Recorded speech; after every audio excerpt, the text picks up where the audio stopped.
The National UFO Reporting Center reports 400 new UFO witness sightings every month. Disc-shaped objects, triangular craft, and flying lights are the most common objects reported. Many believe UFOs come from outer space. But there's another theory, that what we now call UFOs got their start in World War II, inside Hitler's Germany. A new investigation reveals that Nazi engineers were working on disc-shaped craft, vertical takeoff, and advanced propulsion systems. After the war, the U.S. military secretly took the designs back to the States, along with thousands of German scientists and engineers. 2 years later, in 1947, the first wave of UFO sightings occurs across the United States and then around the world.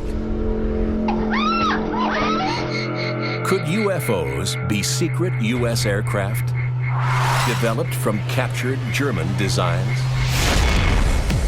To find an answer, we have to look at some of the most compelling UFO sightings, those witnessed by professional pilots trained in aerial observation. The first major pilot reports date back to the final months of World War II. Declassified British and American documents revealed that in the skies over Germany, Allied pilots witnessed unusual flying objects. The crews were seeing strange objects that they couldn't identify. As they engaged them or tried to engage them, they weren't acting normal like conventional aircraft.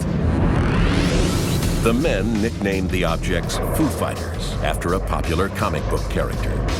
But there was nothing funny about these encounters. Researcher Keith Chester has interviewed 12 Foo Fighter witnesses and analyzed dozens of Allied pilot reports.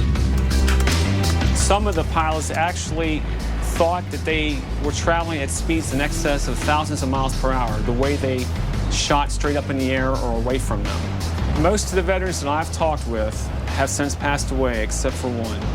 And his name is Major Harold Augsburger. He was the commanding officer of the 415th. I saw a light off the right wing. We couldn't tell how close it was, but it was following along. Whatever we turned, it turned. My radar operator looked over and he said, "Looks like a light to me, but I don't have any airplane on my radar system." So we made a turn to go over to see what it was, and when we got closer to it, all of a sudden it just exploded up just like a rocket.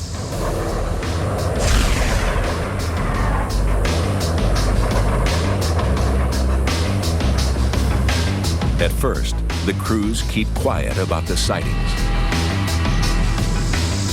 It was a real secret thing. Nobody talks about it at all.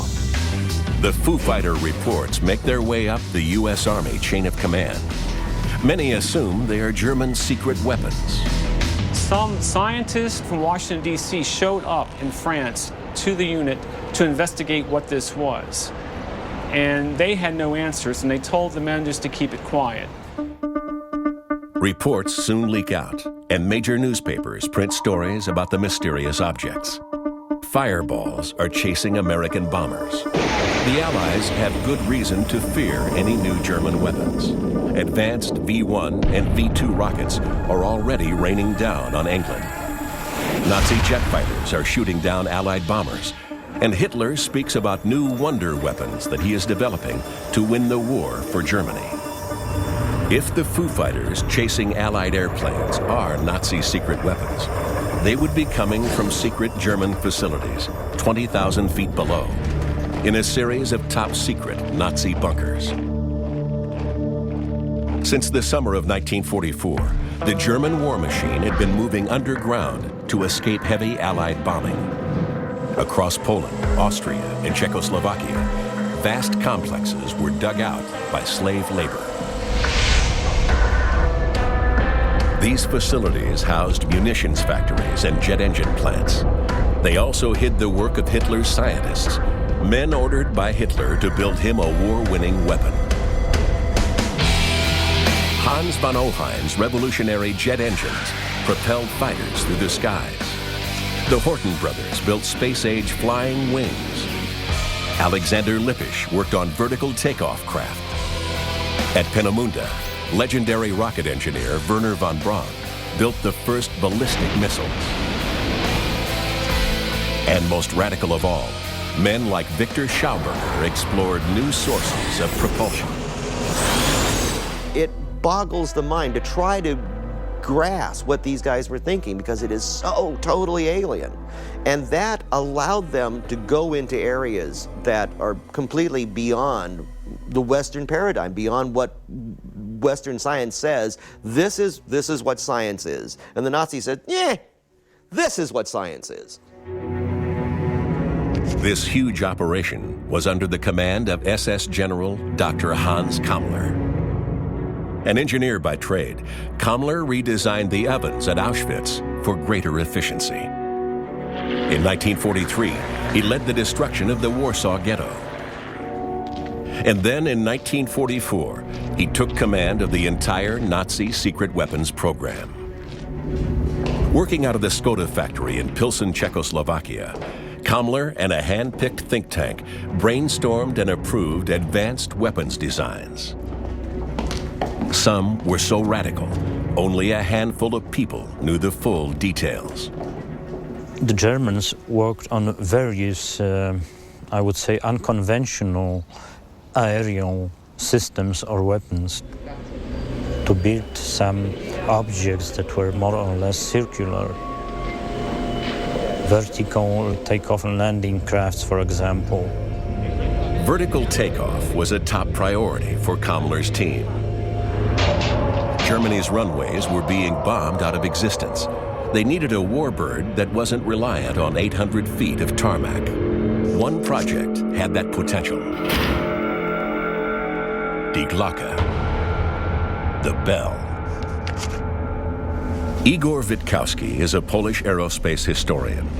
He has researched the bell for over 20 years. His investigations have concluded that the device was tested in an underground facility called the Wenceslas mine. The external appearance of the bell was such that it was a ceramic cover, bell-shaped, which housed a kind of a core or axis around which rotated two cylinders around the same axis in opposite directions. And after connecting to high voltage current, the cylinders started spinning in opposite directions. Witkowski thinks the Germans were trying to create an electrically charged vortex. Just like a tornado, the suction could conceivably lift objects vertically. Everything suggests mathematical calculations, for example, that it could have been an effective way to master gravity. Were the Nazis on the verge of a major propulsion breakthrough? In April 1945, the Allies had nearly overrun Hitler's forces, and it was time for the scientists and engineers to get out of Germany. The question was, where would they go, and what would happen to their designs? Could a UFO crash 20 years later in Pennsylvania provide an answer? UFOs are